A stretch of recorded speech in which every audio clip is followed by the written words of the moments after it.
minta komen trend masa kini yang kadang-kadang berlebihan membuat konten video hingga melampaui batas semata-mata untuk meraih view dia tu. Jadi macam mana pandangan dari sudut Islam tu Datuk berkenaan dengan isu ini?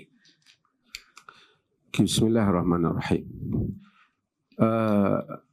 Tuan-tuan yang dirahmati Allah dan juga mereka yang menonton ini. Sebahagian orang ni kita tak tahu apa yang dia cari dalam hidup dia. Dia melakukan hal-hal yang hanya untuk menarik perhatian orang lain supaya dia itu jadi sangat berbeza dan sangat ganjil dibandingkan orang lain. Agama ini mengajar untuk kita waras. Sebab itu dalam agama, Nabi melarang apa yang dinamakan dengan libasus syuhrah. Libasus syuhrah ialah pakaian yang pelik pada orang. Dilarang. Kata Aisyah, nahan Nabi SAW an libasus syuhrah. Nabi larang daripada libasus syuhrah, pakaian yang pelik pada orang. Sehingga apabila kita pakai menyebabkan orang tengok, biar betul dia ni.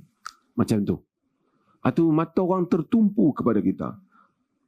Kata Nabi SAW dalam hadis yang lain yang diriwayatkan oleh Abu Daud, Man labisa thawba syuhratin albasahullah yawmal qiyamati libasa atau thawba madhillah.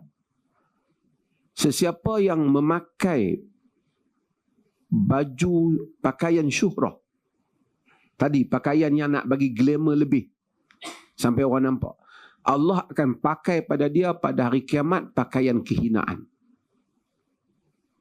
Sebab itu agama dia tak benarkan kita pergi pakai benda pelik-pelik sehingga misalnya kita pergi masjid ke, majlis tu tak ada apa, orang kata duduk tengok kita je lah. Kita pergi tengok apa dalam kartun apa, ada pakaian buat perempuan, ada tanduk ke apa, kita pun pakai umpamanya. Ataupun kita hatta pakaian Arab. Islam ni tak kata suruh kita pakai Arab ke apa. Orang kampung kita misalnya tak tahu pakaian Arab tu. Kita pergi masjid, kita pakai yang tu. Semua orang kerja tengok kita. Yang tu maksud libas syuhrah. Pakaian yang jadi pelik pada orang. Kalau pakaian yang pelik tu tak boleh, macam mana dengan konten yang pelik pada orang sehingga orang nampak kita ini sangat pelik dan ganjil? Dan itulah yang cuba dilakukan oleh sebahagian manusia yang kurang waras cara fikirnya. Dan duka cita di Malaysia ini, ada individu yang tertentu setiap hari raya dia akan buat.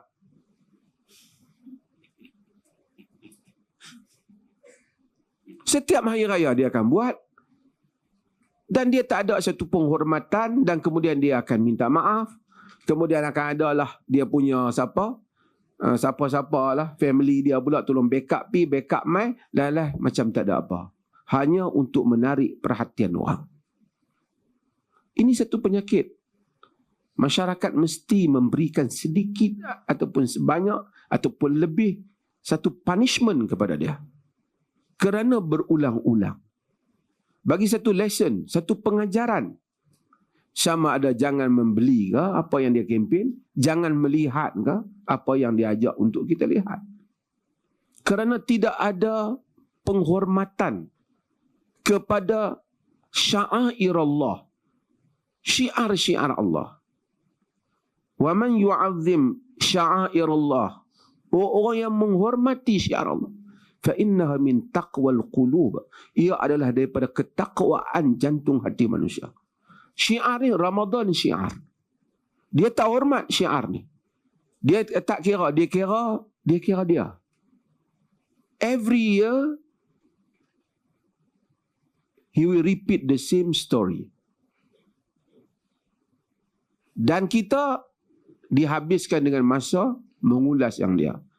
Sebahagian juga ustaz-ustaz ke apa pun ambil juga gambar hak dia tu pergi bubuh dalam Facebook, konon nak komplain dia, tapi indirectly campaign bagi dengan gambar dia yang tak senonoh itu masuk dalam Facebook masing-masing.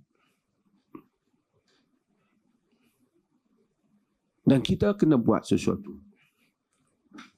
Kerajaan ke, rakyat ke, orang Islam kena bagi pengajaran yang secukupnya untuk dia supaya dia faham bagaimana untuk hidup beradab dalam masyarakat Muslim.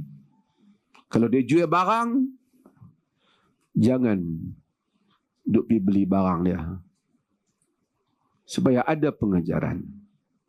Kalau dia kempen tengok tu, jangan duk tengok. Bila kita tengok, naiklah dia punya apa? View tu. Seronoklah dia. Ini saya sebut, bukan kerana saya tak ada hubungan dengan dia, tak ada bisnes apa, kenal pun tak, apa pun tak. Tapi saya rasa dia perlu mempelajari sesuatu dalam hidup ni. Terima kasih.